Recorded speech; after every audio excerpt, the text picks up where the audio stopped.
Salut à toi, nous sommes Marie et Julien, ex-banquiers et anciens experts comptables, mais surtout investisseurs. Nous te souhaitons la bienvenue sur notre podcast Quitte le Boomer Dream. Ici on parle d'argent sans être chiant et on te donne les clés pour prendre tes finances en main, gérer ton patrimoine et investir. Le meilleur moment pour quitter la rat race commence dès maintenant et on espère te motiver chaque semaine à avancer dans cette quête. Chaque lundi, tu retrouveras notre épisode sur nos aventures hebdomadaires et sur les actualités du monde de l'investissement. Le jeudi, nous sortons un épisode sur un thème particulier du monde de l'investissement avec toujours le même objectif, vulgariser les sujets complexes et te faire progresser dans ce domaine. Nous recevrons un invité par mois pour un parcours inspirant et une expertise différente sur de nouveaux sujets. Si tu apprécies notre podcast, je t'invite à t'abonner sur la plateforme d'écoute et à nous laisser une note de 5 étoiles, à partager cet épisode et ce podcast à 2 personnes de ton entourage pour nous aider à le faire grandir. On a hâte de te retrouver chaque semaine. Bonjour à tous, bienvenue dans ce nouvel épisode. Salut tout le monde. On espère que vous allez bien, que vous avez passé un bon week-end. On se retrouve cette semaine pour les anecdotes de la semaine, enfin que dis-je, les actus de la semaine. Alors semaine un peu courte pour nous à l'heure où on vous enregistre cet épisode parce qu'on est mercredi et on par anticipation en fait vu qu'on n'est pas là pendant 3 jours, on tourne maintenant, mais on a quand même trouvé quelques sujets. Ouais, quelques sujets à vous partager. Déjà moi ça va beaucoup mieux parce que j'ai fini les bilans comptables. On dirait qu'elle travaille encore. Non mais vraiment, tu sais que je me disais mais je sais pas comment j'ai fait genre pour mon enquis 100 par période fiscale pendant genre 5 ans.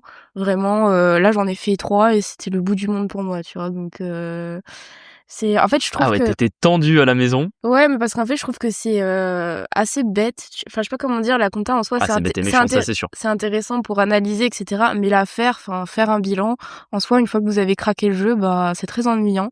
Et du coup vraiment j'avais pas passé une bonne semaine la semaine dernière à cause de ça. Et là je suis contente que ça soit fait, pardon. Et voilà. Toi Julien, est-ce que tu étais content de faire les bilans comptables parce que il retient des papiers en otage? Oui, bah moi je me suis quand même occupé des LMNP Ah ouais. parce qu'on a les déclarations LMNP à faire. C'était bien embêtant parce qu'il y a je ne sais combien, on a passé combien, 250 factures, 250 factures. Ouais. Enfin bon, ouais, c'est à l'image de notre année 2024 et c'est là qu'on se rend compte parce que des fois quand vous racontez il y a un an qu'on avait une année compliquée etc. Bah en vrai quand on l'a refait sur les factures de toute l'année, on l'a vu parce que vous imaginez pas, on a dû passer combien, genre plus d'une centaine de tickets de péage. En tout, je crois qu'on était à plus de 1 000 € de péage. Sur l'année, on est à 3 ou 4 000 € d'essence. Enfin franchement c'est impressionnant tout ce qu'on a dépensé du coup pour nos trajets et sachant que on est très peu parti en vacances l'an dernier, donc quand il y a des tickets de péage en fait c'était uniquement des trajets qu'on faisait pour aller voir un bien quoi, quasiment dans 90% des cas. Donc franchement ouais ça a été on s'est rendu compte également de tous les travaux, tous les aménagements qu'on a fait parce que on a tous les tickets, le Roi Merlin, les factures des artisans etc. On se rend compte ouais que ça avait été une année chargé et on l'a vu en tout cas au moment de la compta, mais bon c'est pas mal, c'est que ça nous fait du déficit reportable et qu'on paiera moins d'impôts et ça c'est la bonne nouvelle. Exactement. Et là aussi je me suis rendu compte que à quel point on avait mis de l'argent dans beaucoup de choses. Alors ok les frais de déplacement etc. mais aussi les travaux comme tu dis. Par exemple pour ceux qui nous ont un petit peu suivis là, cette dernière année, on est en galère avec une mairie pour une façade et en vrai on a mis 17 000 € dedans. Et des fois, on est là, on se comprend pas pourquoi on n'a pas de thunes sur les comptes. En fait, si, maintenant je comprends un peu mieux. 17 000 € alors que c'était absolument pas prévu. Et ça me fait un peu réfléchir quand même, parce que je me dis, ok, notre bien il a pris de la valeur, etc. Mais en soi, c'était au preneur de le faire. Et je vous avoue que quand en plus ils viennent quémander du temps, du délai pour les taxes foncières, ça m'irrite un peu, ça m'a requinqué pour dire non en fait. Ah ouais, complètement. Bah c'est surtout qu'en plus on voit un peu toutes les augmentations de prix sur les travaux qu'il y a eu les dernières années. C'est vrai que ça on les voit pas mal sur nos bilans parce que forcément des travaux on en fait maintenant depuis pas mal d'années. On voit la différence dessus et puis même on voit tout qui augmente, on voit les taxes foncières, on voit l'électricité, on voit les charges de copro et c'est vrai qu'il y a tout qui augmente et c'est vrai que des fois nous on peut avoir tendance, on n'aime pas spécialement augmenter les loyers de nos locataires parce que c'est toujours c'est désagréable. Nous-mêmes on a été locataire un jour quand je sais pas tu payes 580 € par mois pour un appartement, si l'année d'après ça passe à 590, 600, 610 etc. Au fur et à mesure des années ça augmente, mais la réalité c'est que les charges des propriétaires c'est pas même pas qu'elles augmentent, c'est qu'elles explosent. Donc c'est vrai que quand on fait les bilans on se dit bon ok allez on va envoyer les augmentations de loyer à tous les locataires à qui on l'a pas fait et tant pis quoi, même si eux se plaignent, même si eux se disent qu'ils ont des problèmes de finances etc. En fait si la situation économique de la France est pas bonne, c'est pas de notre fait quoi. Ouais exactement. Et pareil Punaise. Là, du coup, après les bilans comptables, il faut passer à la déclaration d'impôt sur le revenu. Et alors là, j'étais un peu agacée. En fait, parce qu'à chaque fois, c'est comme ça avec l'État français. Je vais pour déclarer. En fait, on s'est marié l'année dernière. Je ne sais pas pourquoi ça ne fonctionne pas. Je dois la faire papier. Voilà, tout ce que je déteste. Sachant que je pense que depuis qu'on est ensemble, c'est la 3e fois que je la fais papier. Entre le Pacs, je sais plus ce qui s'était passé une année. Oui, parce que toi, t'avais 2 numéros fiscaux au bout d'un Ouais, bah, il moment. y avait une erreur. Quand je vous dis toujours de vérifier ce que ce que fait le comptable, en fait, à l'époque, moi, je dépendais de la déclaration d'impôt de mes parents. Ils avaient un comptable qui la faisait pour eux, et en fait, la problématique, c'est que le comptable avait marqué n'importe quoi. Je pense qu'il avait pas les infos au moment où il a dû me déclarer comme mineur attaché au foyer fiscal des parents, et du coup, en fait, il m'a déclaré une mauvaise date de naissance à un mauvais lieu de naissance. Et le problème, c'est que ça a tout compliqué parce que du coup, si vous voulez, quand vous avez 18 ans, l'État vous envoie un document pour que vous puissiez faire votre déclaration d'impôt. Ça vous donne un numéro fiscal, et ça, c'est dû à l'INSEE. Genre, l'INSEE, en gros, trace tous les Français qui vivent en France, etc. Et le problème, c'est que ça m'avait créé un doublon avec ce comptable qui avait fait une erreur. C'est-à-dire que pour l'administration fiscale, j'existais 2 fois, avec forcément des dates de naissance et et un lieu de naissance différent. Donc, en vrai, ça avait été une galère pas possible, de nombreux rendez-vous et plus de 6 mois d'attente parce Mais tu qu'il te est... rappelles, tu te faisais prélever de l'impôt, Oui, du voilà, prélèvement c'était à la source, c'était genre exactement 500, 700 balles, normal, genre, parce qu'en fait, quand j'avais commencé à travailler, du coup, il y avait eu un des 2 numéros qui était remonté, comme par hasard, c'était pas le bon. Du coup, l'administration fiscale était partie du principe que j'avais jamais déclaré mes revenus. Je m'étais pris un taux de prélèvement à la source, je sais plus, j'étais à plus de 20% de prélèvement à la source sur mes revenus. Je peux vous dire que ça fait vraiment très mal sur votre paye quand vous lâchez des 700 euros par mois d'impôts à l'État. Et c'est vrai que c'est censé être dématérialisé aujourd'hui. En fait, ça fonctionne ouais, une jamais. fois sur deux, ouais. J'ai même une autre anecdote là-dessus. J'ai un ami qui est de nationalité russe qui a dû faire le renouvellement de Carte de séjour? sa carte de séjour. Et en fait, aujourd'hui, avant les renouvellements de titres de séjour se faisaient papier auprès des préfectures, et maintenant c'est en ligne. Sauf qu'apparemment pour lui ça marchait pas en ligne. Du coup, il a dû essayer de joindre la préfecture, pas de numéro de téléphone, impossible d'avoir rendez-vous physique et personne répondait aux mails. Et ça a été une vraie galère pour lui. Et je me dis mais c'est dingue. Même quand l'État essaye de se digitaliser, ça marche jamais en fait. Ouais, exactement. C'est Lui, un- c'est peut-être parce qu'il est russe, non? Je sais Non, pas. je pense que c'est parce qu'en fait, c'est toujours pareil. En gros, c'est censé marcher pour tous les cas sauf les exceptions, et en réalité, les exceptions, ça devient la majorité parce qu'il y a toujours un problème, quoi. C'est ça. Donc vraiment galère, hein, ces histoires d'impôts. Moi, ça me tend à chaque fois. Pourtant, vraiment, j'ai fait 8 ans d'études là-dedans. Des fois, je me dis, je sais pas ce qui m'a pris. Mais c'est vrai que Mais c'est c'est toujours long, en désagréable. fait. En plus, c'est le moment où t'as vraiment la sensation de te faire spoiler. Je te jure. Je sais pas, en plus, non, je sais qu'on va payer plus Spolier, d'impôts. pardon. J'ai dit spoiler, mais c'est Oui, spolier, pardon. spolier, ouais. En plus, je sais d'avance qu'on va se faire éclater par les impôts parce que moi, j'ai pris une grosse augmentation l'année dernière et là, il avait fait taux plein sur l'année, donc on va se faire déglingue. On paye la taxe foncière aussi cette année de notre appart. Enfin, ça va vraiment être un plaisir.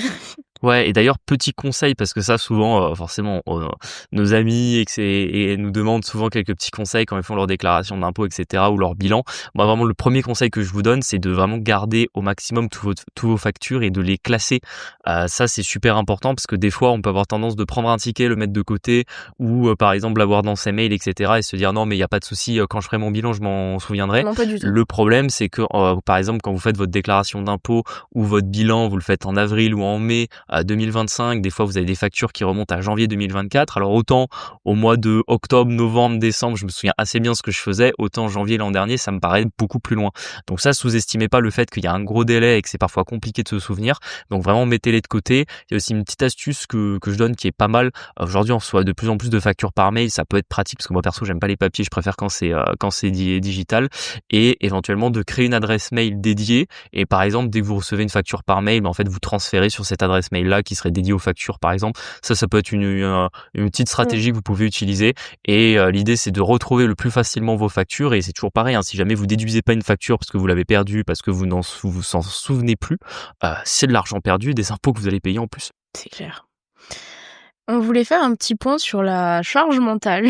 Alors ça, je crois qu'on avait fait déjà un épisode entier là-dessus, mais il me semble que ça remonte quand même à maintenant plus d'1 an. Pourquoi? Parce qu'on a eu des nouvelles d'Enedis cette semaine.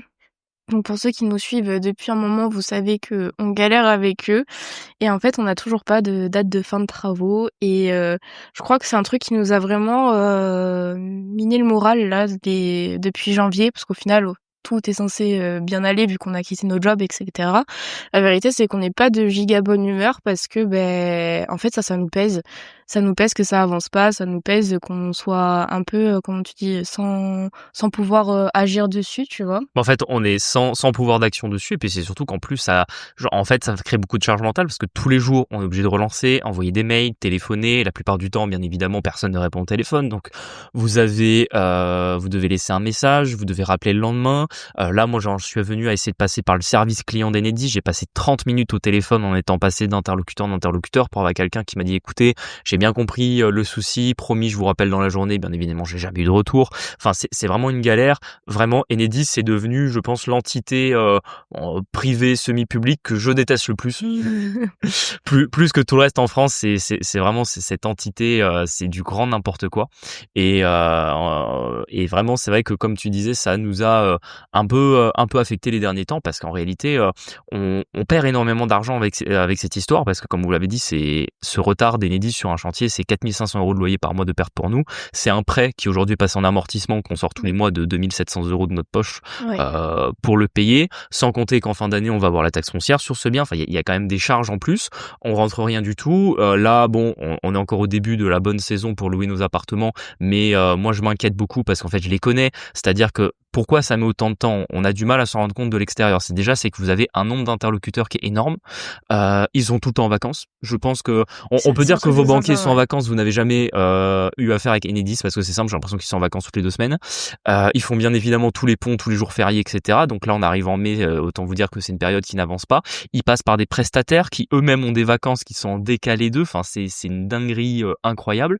Et en plus, ils ont plein d'étapes où en fait, au lieu de tout vous dire en une fois, ils vont venir contrôler quelque chose, puis vous faites, ils reviennent, ils vous redemandent de modifier autre chose, et à chaque fois, il se passe plusieurs semaines, parce que bien évidemment, si ils vous disaient le lundi, vous devez modifier ça, et qu'ils revenaient voir le vendredi, ça pourrait aller vite, mais en général, ils vont mettre 2 à 3 semaines pour revenir, et c'est vrai que en fait, on paye une désorganisation et une inefficacité incroyablement compliquée. Et nous qui pourtant n'avons géré des problèmes dans l'immobilier, franchement ça ressemble à rien de ce qu'on a déjà pu connaître ailleurs parce que par exemple si on avait eu ce problème avec un artisan, en fait on aurait déjà changé d'artisan depuis longtemps. Et là le problème c'est qu'en fait on est obligé de passer par eux et moi j'en suis venu à un moment donné à m'imaginer engager un avocat et commencer une procédure contre eux, puis on commence à se raisonner, on se rend compte que très clairement ça revient à rien parce que en fait c'est une grosse société, ils s'en foutent, les interlocuteurs qui sont derrière c'est pas leur problème, etc. Et en fait, simplement, on est tenu là-dessus.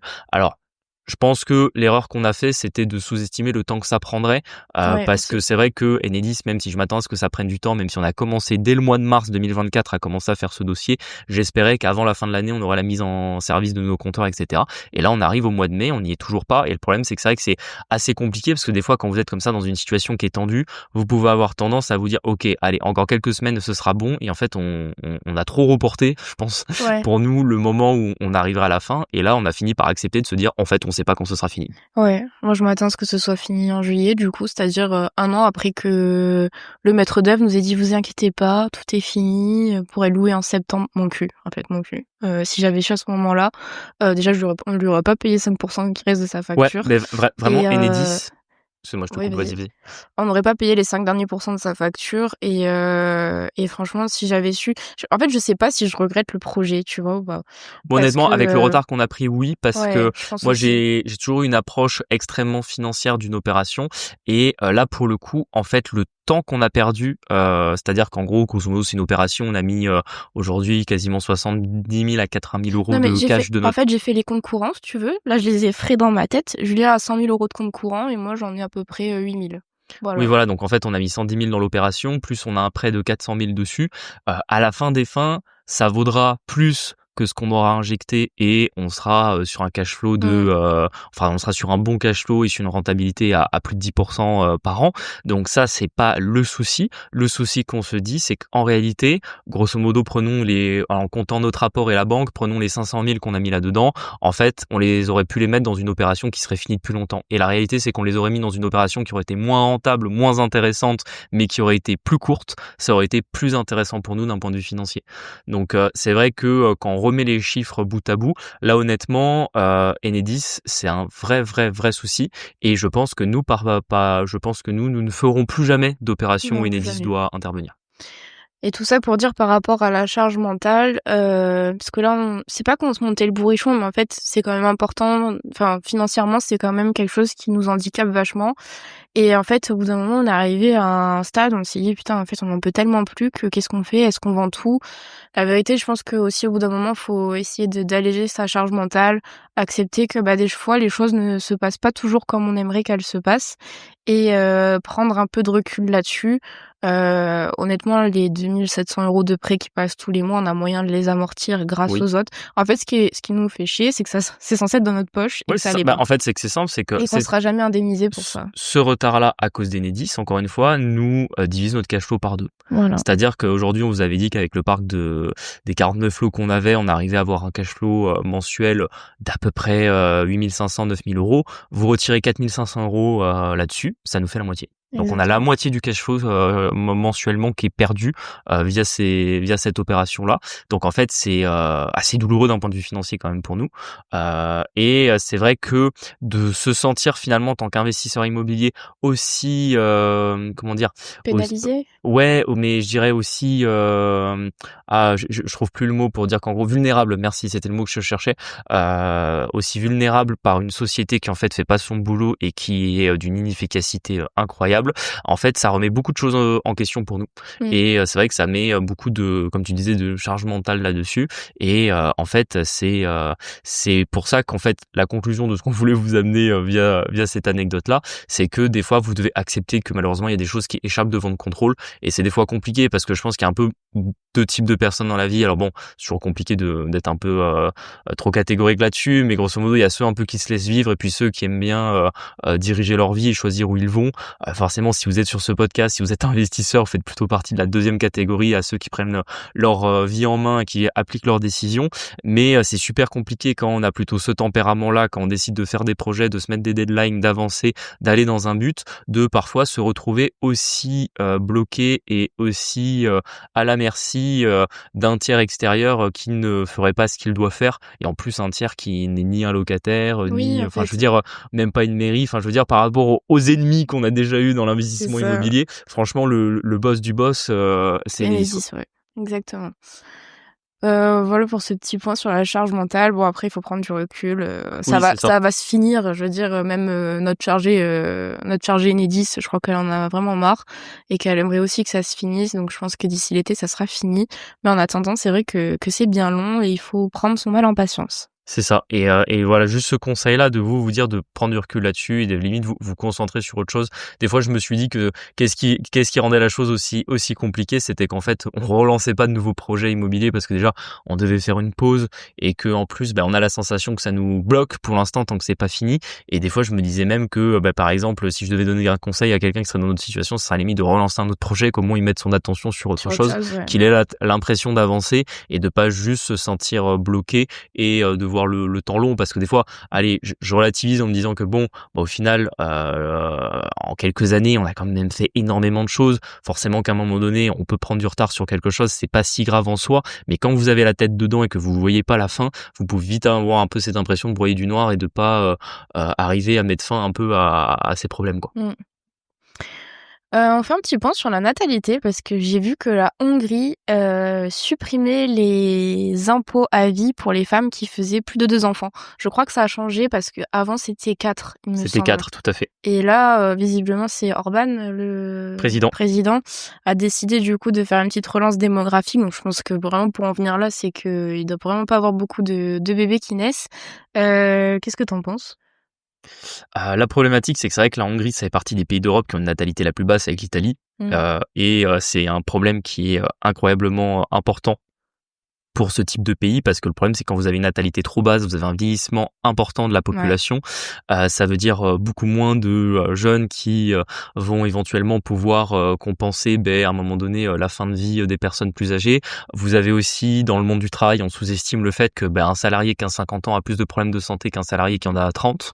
Donc en réalité, vous avez une efficience de votre population active qui baisse par le fait de son vieillissement, donc ça a des conséquences qui sont très graves d'un point de vue macroéconomique, et il il essaye de trouver un peu une solution pour relancer la natalité, faire en sorte que il y ait un peu un ticket gagnant pour les gens qui feraient des enfants. On aurait pu aussi le faire, par exemple, le fait que, je sais pas moi, une femme qui a 2 enfants, au lieu d'avoir une exonération d'impôts, elle aurait des subventions ou un salaire, par exemple, pour être femme au foyer. Tu vois, il y a différents moyens qui existent là-dessus.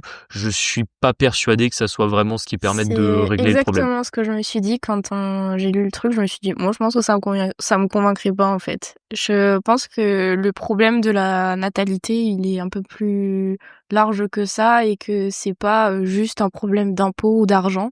Je pense juste qu'en fait, on est dans un monde, en tout cas en Europe, qui est très incertain et la contrainte d'avoir des enfants, que ce soit pour nous ou pour eux, tu vois, je me dis, moi, je peux pas, enfin, quand t'entends ce qui se passe au Moyen-Orient, avec la Russie, etc., est-ce que t'as vraiment envie de faire naître des bébés là-dedans? Est-ce que, tu vois, même avec une aide financière, parce qu'actuellement, quand même, aujourd'hui, c'est quand même vrai, je pense que un enfant, ça coûte et que tout le monde n'a pas les moyens De pouvoir l'avoir dans de bonnes conditions. voilà, de l'avoir dans des bonnes conditions. Et mais je suis pas sûre que ce soit vraiment ça qui définisse que les femmes fassent des enfants ou pas, ou que les gens se décident à faire des enfants. Oui, je suis assez d'accord avec toi là-dessus parce que certes, pour moi, la facette monétaire du problème existe. Hein, c'est vrai que c'est entre guillemets Bah, on le voit, hein, nous, le quoi, nos amis qui ont des bébés, c'est quand même financièrement, c'est un budget, quoi. tout coûte cher. Enfin, vraiment, la niche bébé, si vous voulez lancer un business en ligne, visiblement, il y a un Allez-y, truc à faire dedans parce que vraiment, quand vous voyez, je sais pas, les fringues des bébés, ça coûte quasiment aussi cher que Les des fringues pour biberons, mon adultes, Dieu, les alors biberons. que ça fait la taille enfin, je veux dire, tu prends le short d'un bébé en termes de matière. Ouais, c'est tout petit, C'est ouais. 1/10 de celui d'un adulte et encore. Donc c'est vrai que tout coûte assez cher, mais pour moi, c'est pas qu'une question monétaire parce que la réalité, c'est que même à des périodes où il y avait des problèmes économiques, les gens faisaient parfois plus d'enfants que ce qu'on en fait aujourd'hui. Je pense qu'on est plutôt dans un problème qui est multifactoriel et que certes la dimension financière est importante, mais elle ne s'explique pas à elle seule. Et d'ailleurs, on le voit dans notre génération. En réalité, peut-être que par exemple l'aspect financier pour par exemple des parents qui feraient un enfant, qui hésiteraient à faire un deuxième, ou qui auraient 2 enfants, qui hésiteraient à faire un troisième, ça pourrait les décider. Mais le gros problème de la natalité, de la démographie aujourd'hui, c'est plutôt tous ceux qui ne font pas d'enfants ou qui font des enfants beaucoup plus tard, ou par exemple si vous avez votre premier enfant à 35 ou parfois même 40 ans, mais ça va être compliqué d'en avoir beaucoup plus, vous pourrez peut-être en avoir un deuxième derrière, et encore à un moment donné il y a quand même la biologie qui vient agir de ce côté-là. Et je pense surtout que on vit aujourd'hui dans une société qui est beaucoup trop complexe, avec beaucoup trop de problèmes différents, et que c'est ça en réalité qui fait que notre génération fait moins d'enfants, a moins envie d'en faire, et on a beau leur donner tout l'argent et les exonérer d'impôts, etc. À la marge, ça pourrait quand même améliorer un petit peu, mais ça changera pas profondément le souci. Je pense que, par exemple, pour notre cas, parce que nous, on a bientôt 28 ans, du coup, cette année, c'est pas du tout un projet. Et Pour l'instant. c'est pas un projet parce que, en fait, je pense que d'autres personnes de notre génération se reconnaîtront là-dedans. En fait, on n'est pas bien dans notre pays, je pense. Tu vois, au niveau de la sécurité, au niveau de la justice, au niveau des impôts, De l'éducation.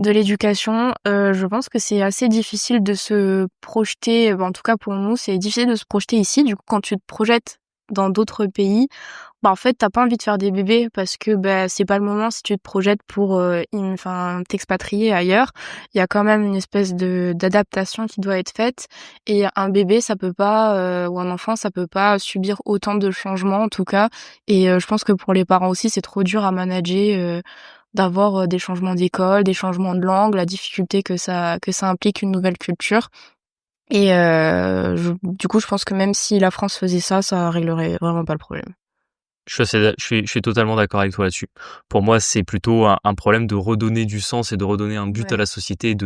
En réalité, alors peut-être que c'est un biais qu'on peut avoir de un peu fantasmer le monde tel qu'il était il y a 30 ou 50 ans, mais même si parfois d'un point de vue monétaire, d'un point de vue santé, d'un point de vue de pas mal d'autres choses, il y a 30 ou 50 ans, c'était pas beaucoup mieux qu'aujourd'hui, on a quand même la sensation que c'était plus simple. Un exemple tout bête, mais aujourd'hui, vous regardez les problèmes que vous pouvez avoir d'un point de vue administratif avec la l'assurance maladie, avec l'État, avec des mairies, etc. Rajoutez un enfant et en fait vous avez à nouveau des complications pour deux. Par exemple aujourd'hui, pour ceux qui pouvaient imaginer faire l'école à la maison en France, c'est plus possible. On est toujours dans une restriction de liberté à chaque fois, donc en fait ça rajoute des piles un peu dans la case c'est pas le moment. Et plus le c'est pas le moment avance, plus il y a un moment donné où ça ne l'est plus du tout. On peut par exemple prendre le cas, moi ma sœur elle a 7 ans de plus que nous, donc elle a 35 ans, elle est toujours pas décidée sur le fait d'avoir un enfant et en réalité elle va devoir se dire très rapidement si c'est oui ou si c'est non. Si c'est oui ou si c'est non, parce que malheureusement elle aura plus le temps. Et je sais que on aurait été dans une société un petit peu différente, ou en tout cas où le fait d'avoir un enfant n'apparaissait pas comme un point aussi pénalisant pour ta mobilité géographique, pour tes perspectives économiques, tes perspectives de travail, la problématique qui fait que si par exemple tu dois être agile d'un point de vue de tes changements de vie, forcément quand t'as un enfant c'est moins facile. Tu peux pas s'il a des amis à l'école, c'est compliqué. Si je sais pas, si t'as commencé à le mettre à l'école en français, tu peux pas non plus du jour au lendemain le mettre à l'école dans un autre pays, ça va être beaucoup plus compliqué. Donc c'est vrai que c'est quand même des points qui sont relativement importants et on a beau donner plus d'argent aux parents, oui, ça augmentera peut-être un peu la natalité, mais c'est pas ce qui viendra régler le souci. Donc Victor Orban, si t'écoutes ce podcast. Ouais, c'est petit conseil. Bon, je pense qu'on a fait le tour. Tu voulais rajouter une autre news ou pas? Non, pour moi on arrive au bout. On vous remercie de nous avoir écoutés. N'hésitez pas à mettre 5 étoiles sur les plateformes, à nous suivre sur Instagram, La Flouserie et Quitte le Boomer Dream. On a YouTube qui arrive bientôt. On a tourné la vidéo, faut la monter maintenant. My God. Et on a hâte de vous retrouver là-bas et on se dit à jeudi pour un nouvel épisode. À bientôt, ciao.